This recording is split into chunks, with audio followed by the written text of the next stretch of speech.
An attacker does not always need malware or noisy exploits to hurt you. Sometimes all they need is a valid username and password for one of your real users. Then they can log in, move quietly between systems, and disappear with sensitive data. Early in this narration, I want to know that it comes from the Tuesday Insights feature in Bare Metal Cyber Magazine, and the focus is on Identity Threat Detection and Response, ITDR. The idea is simple but powerful. Instead of just watching machines and networks, you watch how identities behave and treat misused accounts as a primary signal of trouble. You can have good firewalls, patched servers, and strong endpoint tools, yet still be blind if a compromised account looks like a normal user having a busy day. ITDR tackles that blind spot by centering detection on identities, both human and non-human. It asks whether a given account's activity makes sense based on who that account is, what it usually does, and how it normally accesses your environment. That makes ITDR especially important in cloud-heavy, remote-friendly organizations, where most access is authenticated, encrypted, and scattered across many services. It helps to see ITDR as a set of capabilities rather than a single product. These capabilities sit in and around your identity and access layer. They lean on directory services, cloud identity providers, single sign-on platforms, and privileged access tools to collect detailed logs about logins, failures, group changes, application access, and privilege use. Those logs then feed analytics that try to answer one question consistently. Is this identity behaving in a way that fits its normal pattern and its business role? ITDR is closely related to other tools you may already know. It does not replace endpoint detection and response, EDR, and it does not replace security information and event management, SIEM. Instead, it complements them by adding an identity lens. Traditional tools see suspicious files, odd network connections, or rule-based events. ITDR sees suspicious accounts. When you bring those views together, your teams can move from something strange happened on this machine to this specific account is being abused in this specific way, which is much more actionable. It also helps to clear up what ITDR is not. It is not just multi-factor authentication. Strong authentication helps, but if an attacker bypasses it or steals a valid token, you still need to see abnormal behavior afterwards. It is not only behavior analytics, even though ITDR uses baselines. And it is not just new dashboards stapled onto your identity systems. The real value comes when identity teams and security operations share context and treat identity telemetry as a core source of threat intelligence. Under the hood, ITDR relies on several building blocks. The first block is identity data sources. These include on-premises directories, cloud identity providers, single sign-on, SSO, platforms, and privileged access management tools.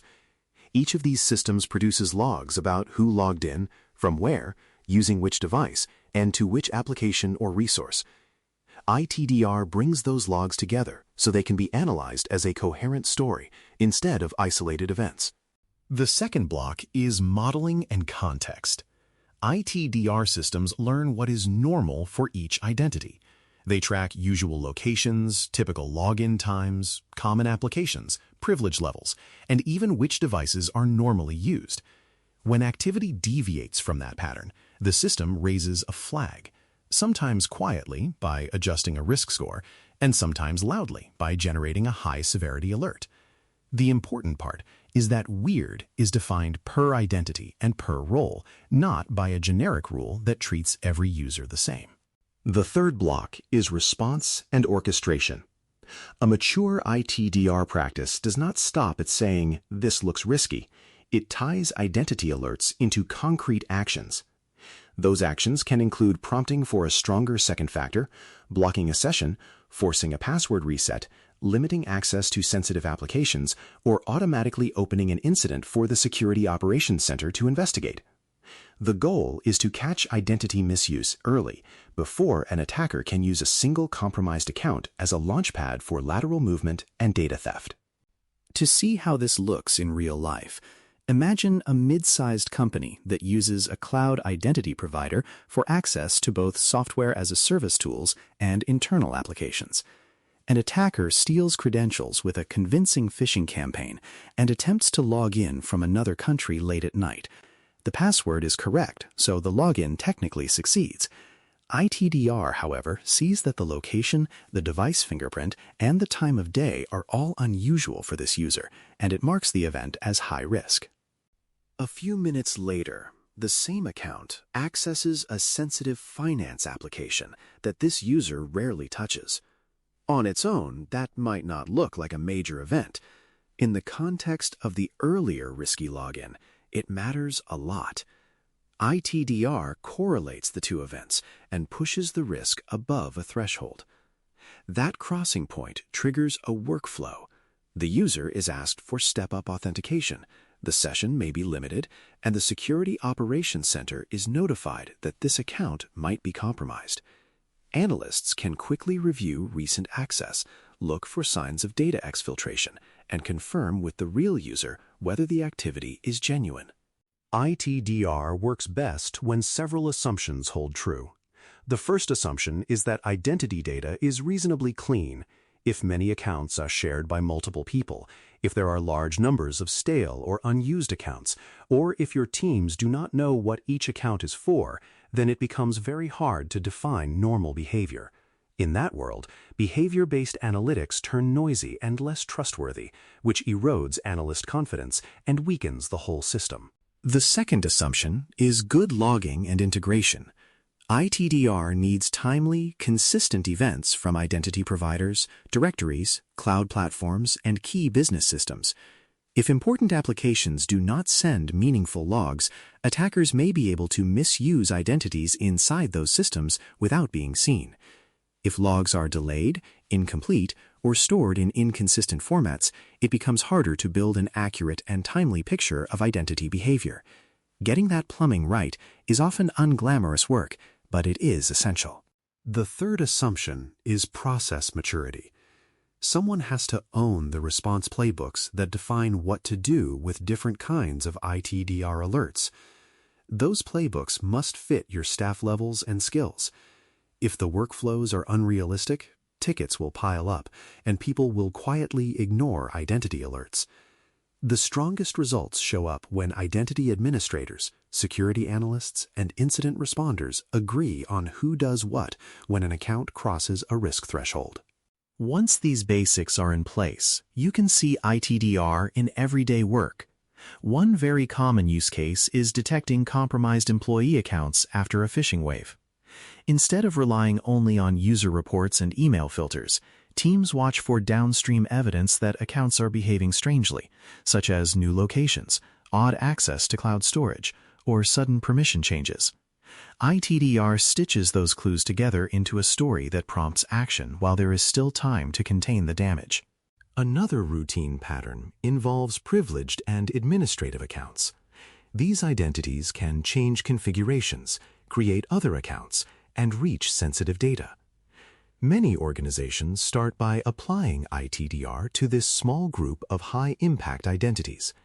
They define tighter behavior baselines, enable closer monitoring, and agree on faster, stronger response steps when something looks wrong.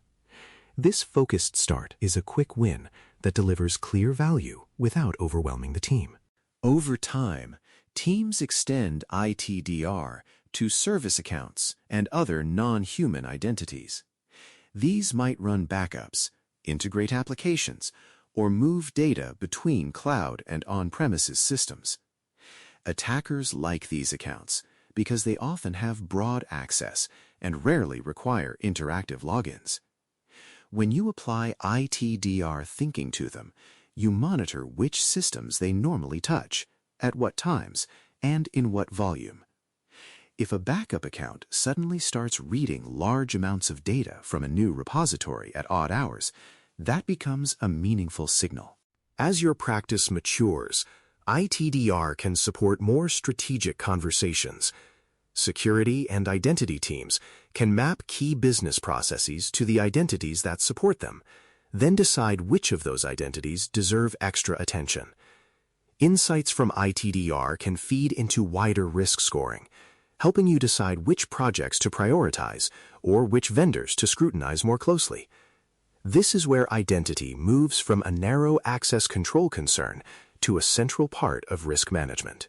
Along the way, it is important to be clear about what ITDR does well and where its limits are.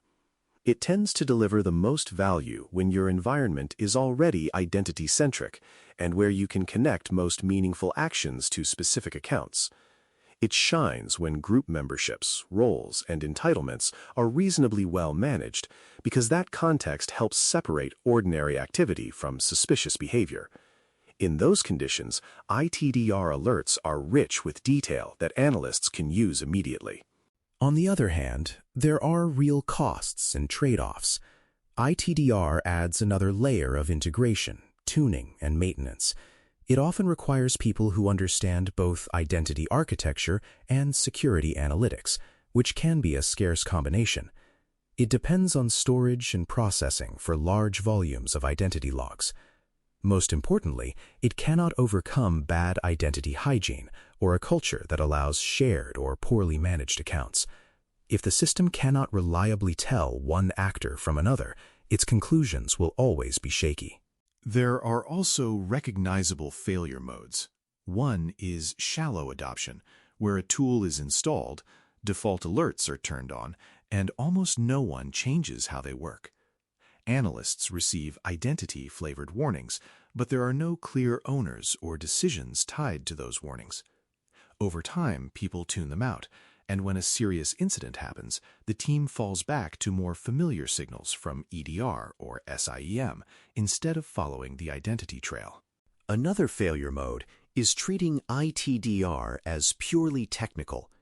If identity governance is weak, if business owners are not involved in defining acceptable behavior, or if privilege sprawl is ignored, the models behind ITDR will not match reality. That leads to false alarms, missed attacks, or both. It is also easy to focus heavily on interactive user accounts and neglect service accounts or machine identities that attackers can quietly abuse for long periods. Healthy environments look different. In those places, important ITDR alerts are connected to clear runbooks, and investigations regularly lead to real actions, such as resetting credentials, reducing privileges, or retiring unused accounts. Identity administrators and security analysts meet to review patterns and use what they learn to clean up roles and access paths. Over time, you see fewer surprise admin accounts, more consistent use of strong authentication, and incident histories where identity data played a visible role in early detection. At its heart, identity threat detection and response is about accepting that identities are one of your most important attack surfaces and treating them that way. When you make that shift, you stop looking only at which machines look noisy and start asking which accounts are behaving in ways that do not make sense. The combination of identity telemetry, thoughtful modeling, and practical response turns scattered login events into a coherent story about risk. As you think about your own environment, you do not need to start with a massive project. Begin with a simple question. If someone quietly abused one of your key accounts today, how quickly would you notice?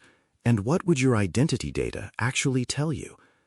The closer you get to a confident answer, backed by real logs, models, and playbooks, the closer you are to a meaningful ITDR practice that can keep misused accounts from becoming your next headline incident. Thanks for listening. For more audio courses, daily newsletters, and more, please visit baremetalcyber.com.